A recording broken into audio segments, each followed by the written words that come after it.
It's Ron Reader digs the universe.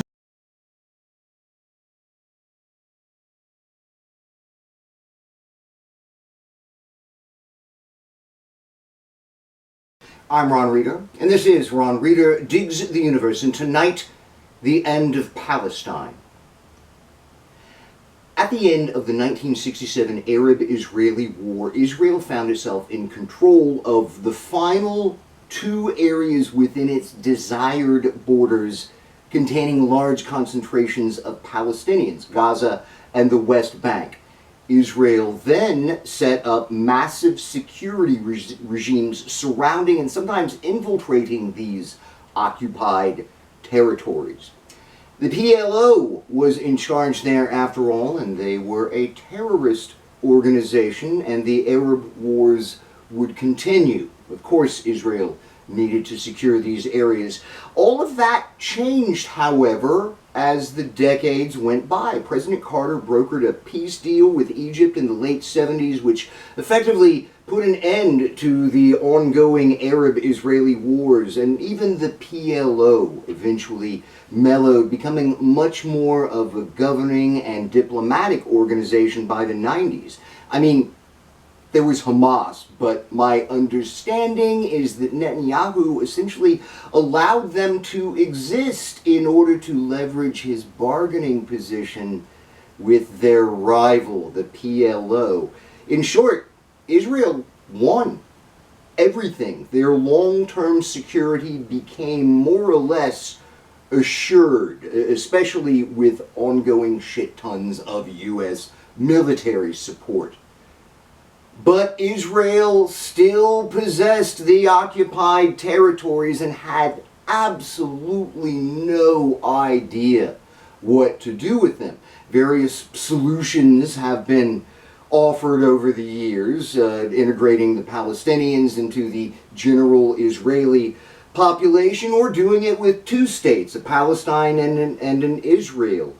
Extremists have just wanted to do away with the other side, but, you know, the Palestinian extremists, all they can do is just blow some shit up here and there. Israeli extremists occupy cabinet positions from time to time, like right now.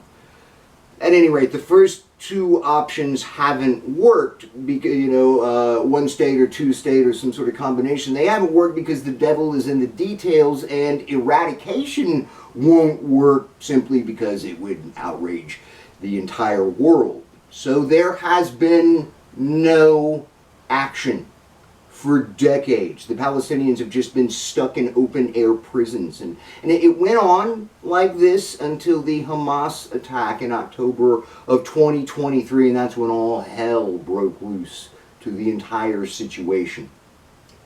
Now, in a non-Trump world, Hamas likely would have ended up gaining the world's sympathy for Palestine after Israel's massive overreaction. Actually, it did. The world is incredibly sympathetic toward what's going on in Palestine.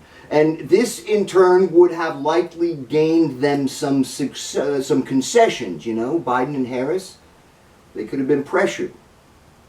But in the Trump world, global sympathy doesn't matter, nor does global outrage. Our dictator has no shame, no compassion, and last week he handed Israel a long-sought solution to their Palestinian problem when he declared that we should just get rid of them. Literally move all Palestinians from Gaza and eventually the West Bank in order to, get this, develop waterfront vacation property. With Trump covering for him, Netanyahu was already moving full speed ahead and has ordered Gazans to prepare for evacuations. This is real. No more Palestinians in Gaza, and eventually no more Palestinians in the West Bank. Israel starts its endgame now. And it's all going to spiral out of control pretty quickly, I think. People always die during forced migrations, and this one will be no different.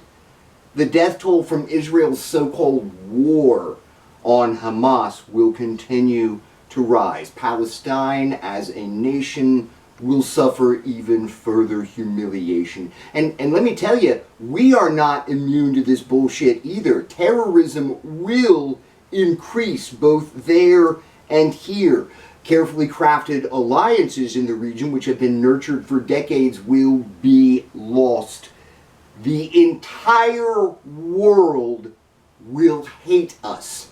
I mean, more than they already do. This is bad for everybody, even Israel. Hamas enjoys a great deal of support in Gaza, and I think it's safe to say that a great many Gazans fully supported the October 7th terrorist attack. They were willing to kill and to be killed in far greater numbers in the expected IDF counterattack because they're desperate for independence from an oppressive occupation. Now, there can't be any independence because there won't be a Palestine, and I fear that losing their land will ultimately make them lose their identity as a people. All because Trump barely won. I've already read that a lot of Arab Americans are regretting sitting out the election in protest of Biden and Harris. I wonder how the American pro-Palestinian left is feeling about having done the same thing.